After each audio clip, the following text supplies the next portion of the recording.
Hey everyone, Tyson the Subaru Specialist here, and today of walking through this 2024 Subaru Crosstrek Convenience in the crystal black silica with you. So this is the entry level or the base model Crosstrek for 24, and I've said it many times before, base model doesn't have to mean basic. It's a very, very well equipped Crosstrek. It doesn't look like a base model, in my opinion. Of course, everyone's tastes and ideas of what a base model is are going to vary, but I think Subaru did a very good job with this. Of course, these got a redesign for 24, so new platform, updated exterior, updated interior.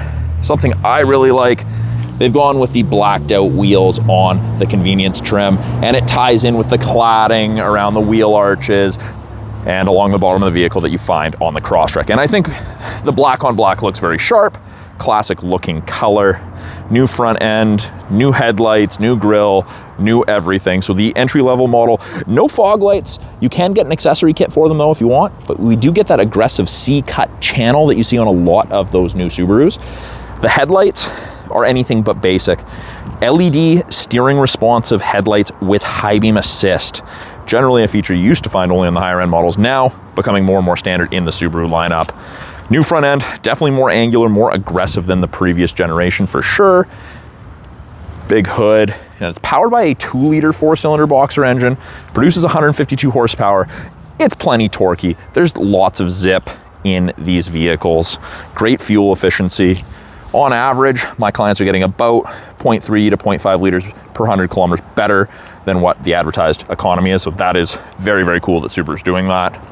Again, another look at those awesome wheels. That cladding goes around the wheel well, and of course, functional vents. You can actually see them, which is nice. Now you'll notice that cladding does travel along the bottom of the vehicle and up the back. And what you'll notice with the cladding, it's typically put in areas on Subarus that receive a lot of abuse, whether that's from road debris or if you're going off the beaten path, sticks, twigs, gravel. Plastic doesn't rust. That's a big part of the reason they've done that. My favorite view of the Crosstrek, rear 3/4 view. I think it looks fantastic. I love how these tail lights, which are of course new as well, tie around the side here with the reflectors. I think it looks great. And again, on the darker colors, I'm a huge fan of. Now, fuel door, rear passenger side, just like any other Subaru. And you simply push, pop it open. We've got a hole right here, and a pin shoots out of there when I click lock. Locks in there, and it's unlocked, locked, and you can see the pin retract and shoot out. So the fuel door is tied to the driver door being locked or unlocked. And yes, you do get a physical key with the convenience. Some people are absolutely massive fans of this. They like having an actual key. Get 2 of them with the vehicle. We've got lock, unlock. We have the ability to unlock just the hatch. And then of course we have panic, which sets that off. Look at the rear end of the Crosstrek, which I think they've done a magnificent job of sculpting on this vehicle. I love the new rear end on the Crosstreks. Rear bumper, we do have a functional vent. It's gonna be kind of hard for the camera to see the black paint back there, but it is functional. Nice big reflectors. We've kind of got this faux rear diffuser integrated into the rear. Space between the tail lights. It just blends together very, very nicely. And of course, the button between these 2 stars, I guess it would help if I'd actually unlocked it, so we'll do that. So between the 2 stars, little rubber switch, that's your unlock. Backup camera if you need it. And there's a lot more room in the back of a Crosstrek than people expect. Taller, wider, deeper. You can fit tons of stuff in here. I moved houses with my previous gen Crosstrek, and I fit a table and chair set in here, with the seats folded down, of course. We've got a nice halogen cargo light. That'll shut off when we close the hatch. Little squares already built in. That's for a privacy cover. You can get it as an accessory. Comes standard on the Onyx and the Limited, but not on this. You have to get it as an accessory. Got nice hard mount physical tie downs. We've got grocery bag hooks on either side. So you hook your grocery bags around the handles around it so they don't go tumbling everywhere. And you can get a cargo net accessory that ties into both of those in addition to those hard mount tie downs. We've got bottle/cup holders on either side for tailgating. Subaru's really thought of everything on that. Underneath, temporary spare tire. We've got that eye bolt for recovery, jack, all the tools you need. And we've got this nice little mountain motif, little Crosstrek Easter egg in there. And the new Crosstrek's full of nice little details. I don't know if the camera's gonna pick it up, but it actually says Subaru in here. You're not gonna notice that because you almost never look up in general. Easy close hatch, which is nice. All of the Crosstreks have the roof rails. You can get crossbars as an accessory for them. If you're gonna carry something like canoes or kayaks, you can get a skybox, something like that. Fits up there nicely. Blacked out handles. Rear door card, hard touch materials with a soft touch armrest. And I know you guys can't see it, but really nice, easy to grip handle. There's a little lip here, makes your hand slipping off this much more difficult. And I mean, on a day like today where it's getting wet, that can come into play. Power window switch, a little bit of storage with a bottle holder there.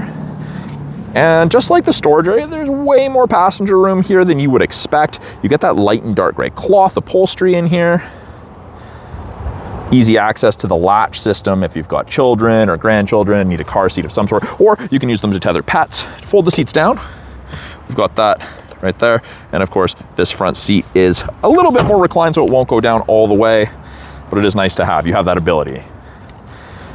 A textured step that is designed to be used as a step if you're loading something onto crossbars or something up top. Way better than standing on the tire. And the reason I say that, the tire actually sits inside the fender. You're not going to get as much of your foot on there as you would there. And if I'm standing on the tire, I'm right here at the back. I mean, crossbars can be mounted as far back as here, but I'm leaning, so could put myself in a precarious situation. Even the entry levels now get the shark fin antenna, which is really nice. We've got that little black plastic piece. I get asked about that all the time. More on the light color models because it stands out, but it's what this extra side impact crash safety bar that Subaru's installed in this door ties into, and it's designed to reduce the chance of intrusion into the passenger cab in the event of a side collision. It is nice to have. Now, we have an actual key slot for the actual key if you need it. Of course, the power locks. Front door card looks practically the same as the rear, except this is soft touch, in addition to this being soft touch. Front two windows are auto power windows, regular power windows for the rear, window lock, power mirror adjustment. There's a little bit more storage there along with the bottle holder. Seating material up front is the exact same as in the rear. It's that same light and dark gray two-tone. The seat is height adjustable off of a pump system. You can raise or lower it depending how you like to sit. Manual bar at the front to move fore and aft. And these seats are designed to reduce fatigue over longer driving distances. So Subaru did a lot of research. It's supposed to reduce the amount of vibration you feel. Your pelvis isn't gonna move as much with the vibrations, and it's gonna be better for you in the long run. You're gonna be less fatigued at the end of a day of driving. We do have some nice faux carbon fiber accents that continue through, tie it together. We've got a scroll wheel for the brightness of the gauges. The new floor mats actually lock in place, whether they're rubber or carpet. They come with the all-season carpet mats, which are nice. On the inside, steering wheel adjustment, bottom left of the steering column. Hook your thumb in, you've got tilt, you've got telescopic, you can move it depending how you like to sit. Fits drivers of varying heights, leg, and arm lengths. Keyed ignition, of course.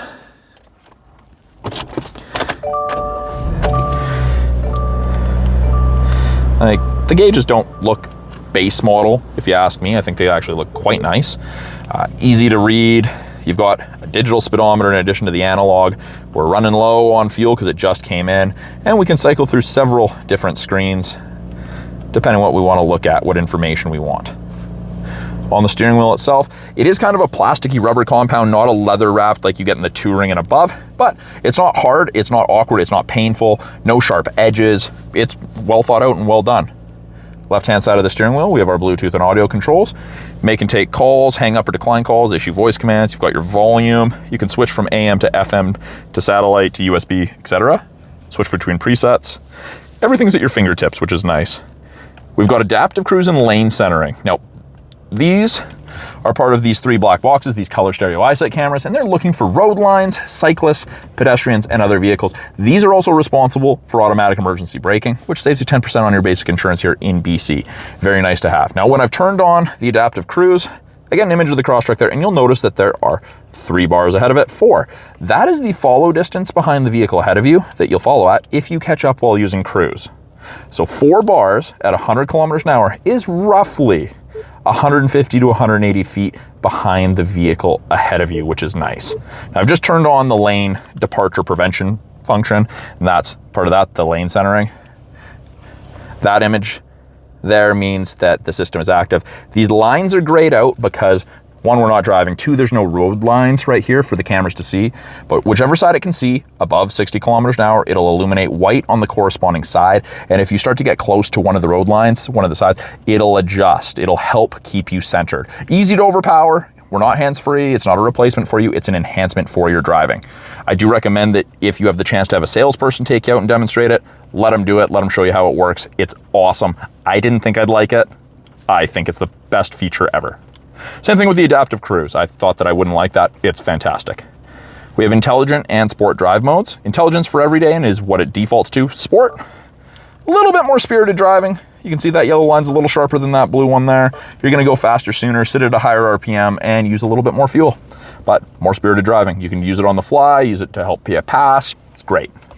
We've got our wiper stock column. One up does a miss setting, and then we've got our intermittent, and we've got this collar for the intermittent intervals, then slow, continuous, fast, continuous.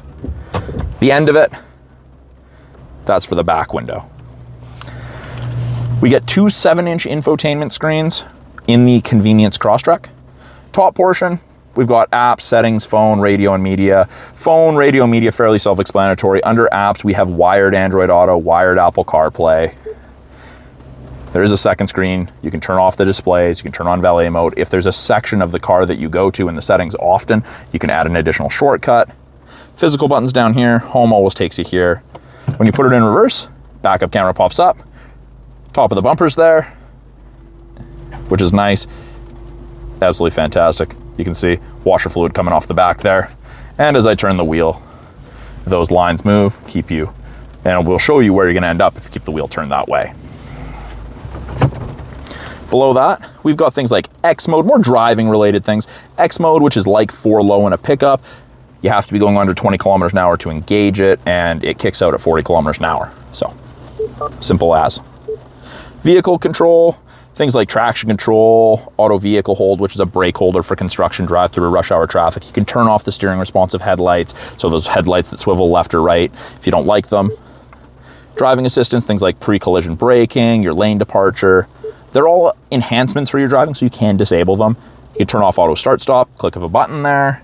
You'll notice that there's a little orange A right there. Turns off the auto start stop. It does unfortunately default to on, but it's pretty close to the shifter, so it's pretty easy to touch every single time. There are more settings. You can change it to miles per hour, miles per gallon if you go traveling through the States. Climate control, it is dual zone, so you can have 2 separate temperatures, physical buttons for each side, really easy to use, or I simply click on the temperature to adjust where I want it, to sync it all back to driver controlled. I've got nice fan strength buttons. I can have the fan focus just the front, or I can have it focus the entire cab, which is nice. Turn on AC. Really at your fingertips. It's great. Easy to use. We've got heated side mirrors and back window, just front defrost. Below that, we have a USB and auxiliary along with a rubberized device storage area. It is an automatic CVT. We do have low gearing for that if you want. Even our entry level has heated seats. Didn't used to be the case. It is nice that it comes with that now, especially with the cloth. Heats up very, very quickly, which is fantastic. Park brakes are electronic. You pull up to activate. If my foot's not on the brake and I push down, it actually tells you to press the brake. Foot down, press on the brake. There we go. Got some nice offset cup holders, drink raisers in them. So the reason these are removable, if you have taller drinks, if you have this in there, it gets tippy. Take this out. It's a little bit more secure for your taller drinks. 12 volts outlet. We have a little bit of storage there. I'd call this a semi-soft touch armrest. It's definitely not as soft touch as the armrests on the doors or the door panels, but it's not hard plastic. And it's actually quite deep. There's a lot of storage in there. No power points in there, but they have left the slots to run cords through. You found that in the previous generation, but pretty cool. Up top, we have map lights. You can see the passenger airbag is not on because there's nothing on it. It's based on a weight sensor. You'll have it say on if it's on. So if you put something heavy enough in the passenger seat, you're gonna get that light that says on. We've got vanity mirror. We've got adjustable sun visors with extensions. So if the sun's directly at your left or right, you can still block it, which is nice. Yeah. that is a quick look at the 2024 Subaru Crosstrek Convenience in the crystal black silica. This is the base model, but if you watch the entire video, you'll know base model doesn't necessarily have to mean basic. Very, very well equipped Crosstrek in that sharp new body style. And I think the black accentuates a lot of those body lines quite well. Even in the rain, it's still a sharp looking vehicle. Let me know your thoughts on it. Do you like the new design? Do you prefer the old one? Let me know. So thank you for sticking with me and watching my quick walkthrough of this 2024 Subaru Crosstrek Convenience in the crystal black silica. I'm Tyson the Subaru Specialist from Subaru Prince George. If you guys are in British Columbia looking for a Subaru, or you're willing to make the trip to British Columbia to pick up a Subaru, please put it in the comments, reach out to me directly. I'd love to help you find the perfect car. If you guys have any questions about this car behind me, any of the tech in it, or anything in the Subaru lineup, again, put it in the comments below. I love hearing from you guys. Thanks for watching. We'll talk soon.